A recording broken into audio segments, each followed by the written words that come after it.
राज्याच्या गृह विभागाने पोलीस खात्यातील वरिष्ठ अधिकाऱ्यांच्या बदल्याचे आदेश काढले असून त्यात 29 अधिकाऱ्यांचा समावेश आहे।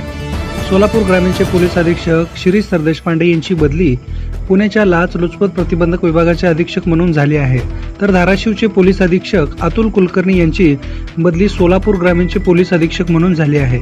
आगामी विधानसभा निवडणुकीच्या पार्श्वभूमीवर राज्याच्या गृह विभागाने बदल्यांचा आदेश काढला आहे।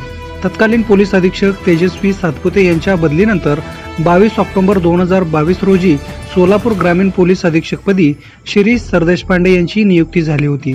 सोलापूरचे नवे पोलीस अधीक्षक अतुल कुलकर्णी हे 2015च्या बॅचचे IPS अधिकारी आहेत।